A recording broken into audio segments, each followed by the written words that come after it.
back to my channel ล่าสุดเราไปญี่ปุ่นมาทุกคนคือสนุกมากใครยังไม่ดู vlog อย่าลืมไปดูนะคะ Japan vlog anyways I'm back in Thailand นะคะกลับมาเป็น Bangkok girly let's do a get ready with me skincare ไปแล้วนะคะเดี๋ยวเราจะมาลงครีมกันแดดกันจะเริ่มจาก sunscreen นะคะจะใช้เป็นของ Eucerin เคยบอกไปหลายคลิปแล้วว่าเป็นคนที่สิวขึ้นง่ายมากเพราะฉะนั้น skincare เป็นอะไรที่เลือกแล้วเลือกอีกทุกคนโดยเฉพาะครีมกันแดดคือตอนนี้ปกป้องแค่ UVA UVB อาจจะไม่พอนะคะต้องเอาอันที่มันปกป้องแสงสีฟ้าได้ด้วยซึ่งอันนี้มันมาจากทั้งหน้าจอทั้งแสงแดดนะทุกคนถ้าปกป้องไม่ดีจริงทุกคนคือ1ละหน้าค้ำ2หน้าแก่ไว3สิวขึ้นเคก็เลยเลือกใช้เป็นตัวนี้นะคะ Eucerin Sun Dry Touch นะคะ SPF 50 บวก PA 4 บวกเลยอันนี้คือเขาป้องกันทั้ง UVA UVB แล้วก็แสงสีฟ้านะคะเพราะว่าเขามี antioxidant เนาะเขาใช้ antioxidant เช่น Glycochalcone A นะคะลดการอักเสบที่ดีมากๆและคือมันเหมาะกับเรามากๆเพราะว่าเขาเป็นสูตรลดความมันนะคะดีออกมาเป็นอย่างนี้นะคะไม่อุดตันผิวเนาะคือเราใช้แล้วสิวไม่ขึ้นเพิ่มเลยดูแบบนี้มันเหมือนจะดูหนักนะแต่ว่าพอลงไปแล้วแบบบางเบามากอะคือไม่หนักหน้าไม่เหนียวนะคือใช้แล้วไม่ต้องกลัวหน้าเยิ้มนะคะมันคุมมันสุดๆบอกเลยว่าใครที่ไม่กล้าทากันแดดเพราะกลัวเหนียวนะคะอยากให้ลองตัวนี้เพราะว่าจะชอบเหมือนกันแน่นอนเนี่ยนะคะทุกคนอยากให้ดูใกล้ๆว่ามันเป็น finish matte นะไม่เหนียวเลยก็ยังง่ายแถมสบายผิวคือแต่งหน้าต่อได้เลย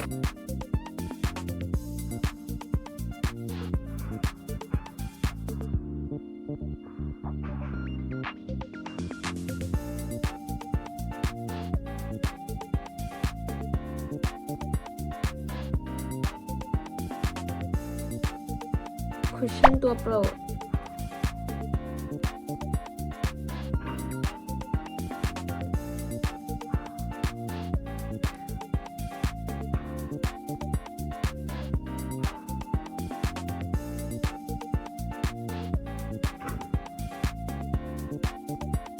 ใครยังไม่มีดอลลี่อายของแคนนนะคะไปซื้อเดี๋ยวนี้นะมันดีมากทุกคนดู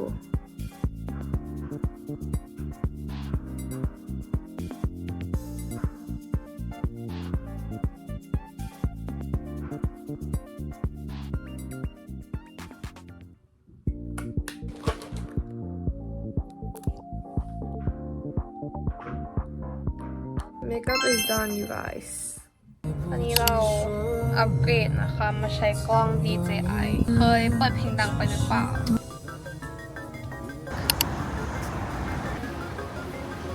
สวยนะเอาดี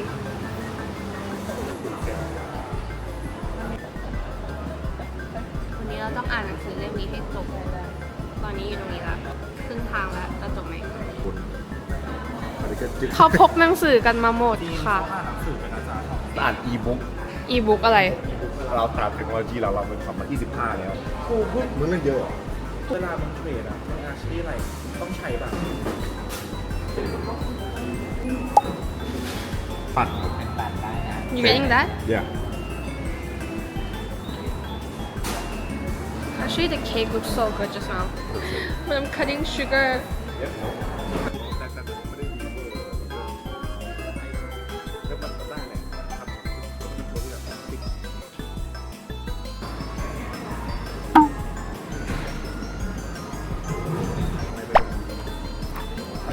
Mà chắcคือกาแฟกินแล้วไงไม่อยากกินไม่ต่างอะไรไม่ต่างกูจะได้ตัวไม่บอกกูตั้งแต่แรกร้านที่อร่อยนะอาชีพรีบเลยแต่บางทีรู้สึกกูชอบเป็นค่าแปลกๆเขาแบบเพราะมันแล้วแต่ร้านเลยร้านเขาทำแบบเขาเป็นแปลก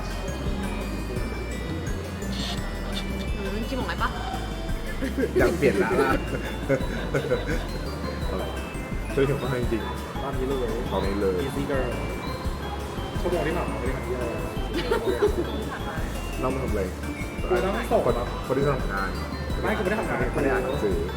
สรุปก็คือไม่ได้อ่านหนังสือเมามอยสควิดเกมอยากสมัครโค้ชมา10 เวลฟูยูคือแบบอยากให้อยู่ดูกล้องมันสวยมากดูหน้ามันฉ่ำมากไม่รู้ว่าแต่ละบ้านเราไม่เห็นแพงมากอันเนี้ย20,000จะทำงานแล้วเกิดอะไรเดี๋ยวเราจะไปสนามกอล์ฟกันต่อนะทุกคนเราไปเล่นกอล์ฟนิดหน่อยไม่มีอะไรมากมีหมูในรถนะคะใครไปฮอกไกโดเราแนะนำอัน จะเป็นแบบ sea salt and butter นี่นะคะมันจะเป็นอย่างเงี้ย try อร่อยตอนนี้กำลังจะไปเล่นกอล์ฟนะคะ ก็เลยเปลี่ยน outfit หิวข้าวอ่ะ ทำให้ไปกินข้าวแล้วครับ หิวข้าวจะไปกินข้าวที่สนามเล่นกอล์ฟนะคะ เพราะว่าเห็นเขาบอกว่า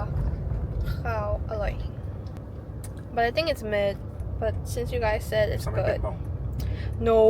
I've tried the food and I คือ think ซื้อ it's ทำยู mid สั่งอาหารคือแบบยูสั่งไม่เป็นอะแค่อร่อย excuse me ยูสั่ง sometimes I order food and it's so you good you admit it that like Stop! I always order the one that you like more okay it's just No. it's just sometimes I mean sometimes most of the time anyways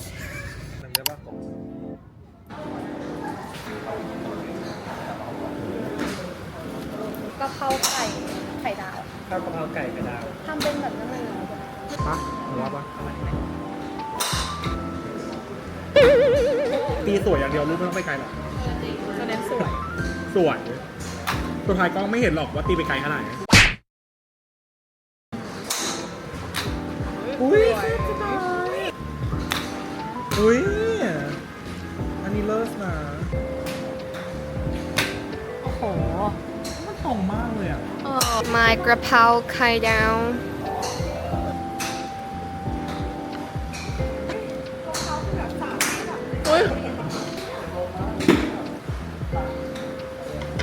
ล่าสุดคือเพื่อนถอดรองเท้าเล่นแล้วนะคะพาริวสู้ๆ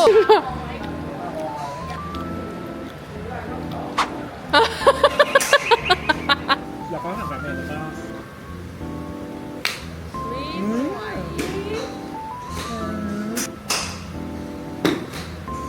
รูปนี้สั้นที่สุดจ้ะจะสั้นสุดละเฮ้ย ตีแล้วลงไม่ดีอ่ะแล้วห้ามไปงงเข้ามาด้วยใส่เมตูเลยปะได้เฮ้ยเวฟเลยมาก อเมริกาเหมือนกัน มันน่ารักนะ ใช่แบบเพื่อนกูก็แบบนี้เหมือนกัน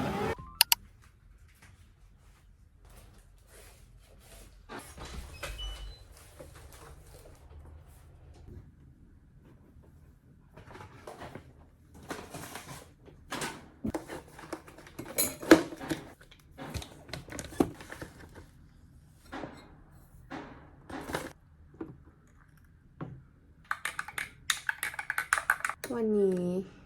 ตื่นมาเรากินโซเดียมฮักซ์อีกแล้ว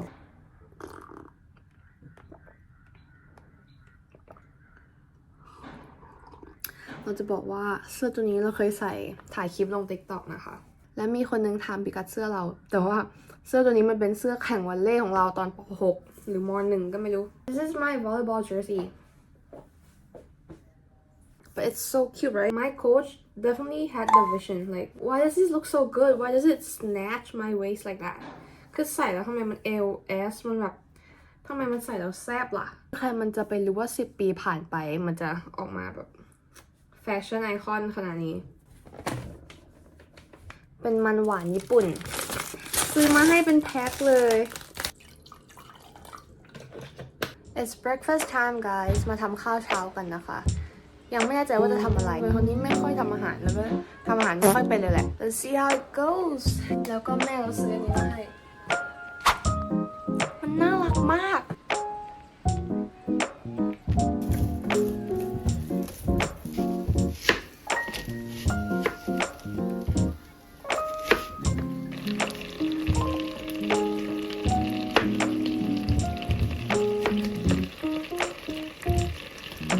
We're just gonna, yeah, make a soup. Just throw everything in there. Add some bok choy too. I'm gonna throw some bok choy in there.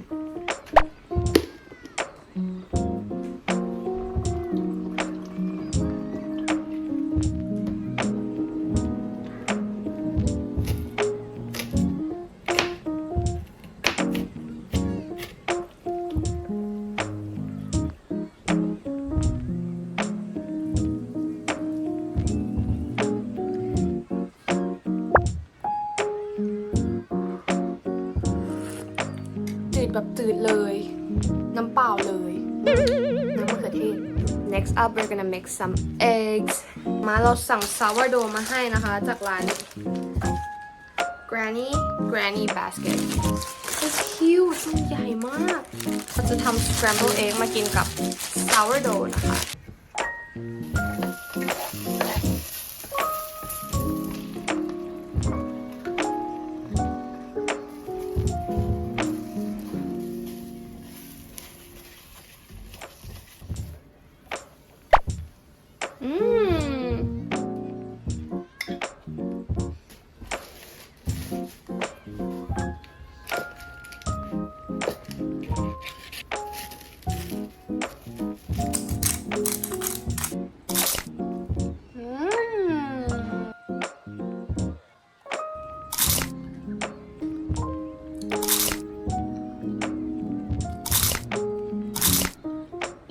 เราเพิ่งเปลี่ยนเสื้อผ้านะคะ เพราะว่าวันนี้เราจะไปทำทรีทเมนต์หน้าที่คอมคลินิกนะคะ โอเค let's go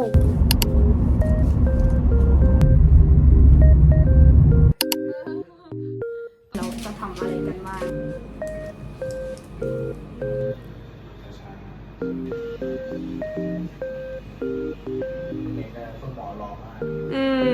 หมอเดียวใช่ไหมกัน ทำไมอะหมอนิวทำไมคิงไม่เห็นเจอเลยอะ หมอนิวเข้าวันเสาร์ค่ะเย็นม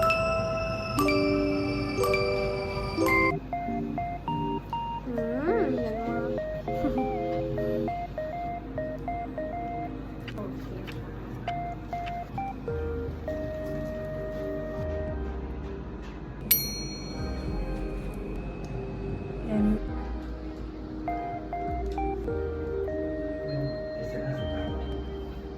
วันเสาร์อาทิตย์เป็นไฟล์หลุดนะพี่ ไปดูบล็อกหนูด้วยนะ ไปดูเค้ก ไปดูบล็อกเค้ก อันนี้หนูก็จะใช้เป็นตัวนี้นะคะ ค่ะ 560นะทำให้หน้าใสหน้าดิ่ง ไปค่ะ เริ่มเลย นี่จะมีคนสกิด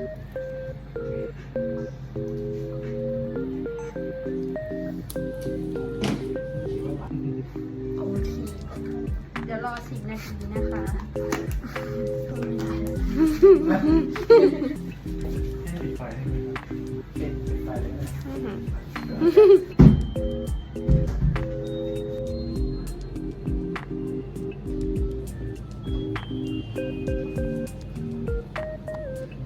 So we're done with our facial treatment today and my skin feels so good right now.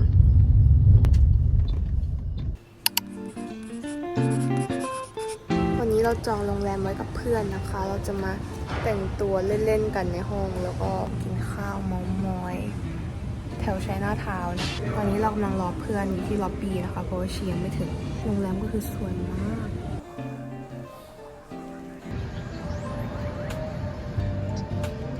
Let's go to our room. Wow, it's so cute. It's such a cute room. Wow. City view นะคะ เห็นทุกอย่าง เห็นถนนชัยนาทาวน์ห้องน้ำนะคะ Looks pretty clean. I like the lighting. ถอดแล้วนะคะเสื้อที่เราใส่เมื่อกี้ This is what I wear when I go into the public train, just for my safety. And I made this sweater, guys. Brand Malik นะคะทุกคน This is the front design. See it, right? มีหรือไม่มีดีกว่ากันสตรัปเวิร์กเยอะ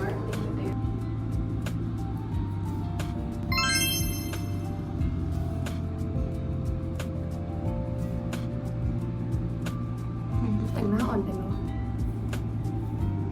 I'm ready. Drive very easily about it. Let's Bye, go. bye.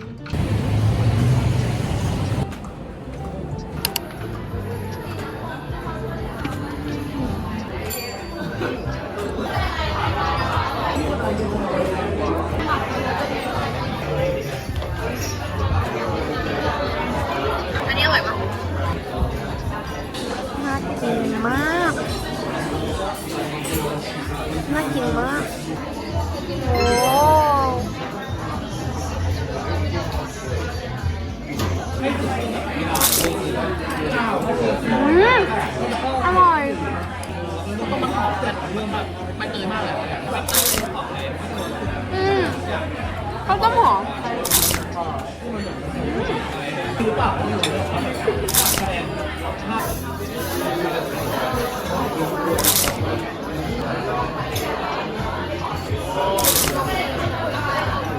เผ็ดมากสั่งไอติมกะทิไข่เค็มมานะคะ เพราะว่าพี่เขาบอกว่าคนสั่งเยอะอุ้ยน่ากินมากเฮ้ย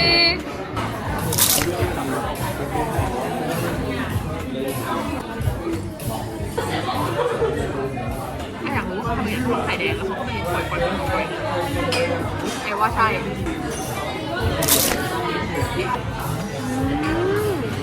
อร่อยมากคือไข่เค็มมันแบบ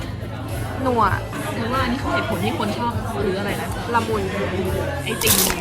ไข่แข็งหรืออะไรสักอย่างที่แบบว่า มันมีแบบไข่ตรงปาก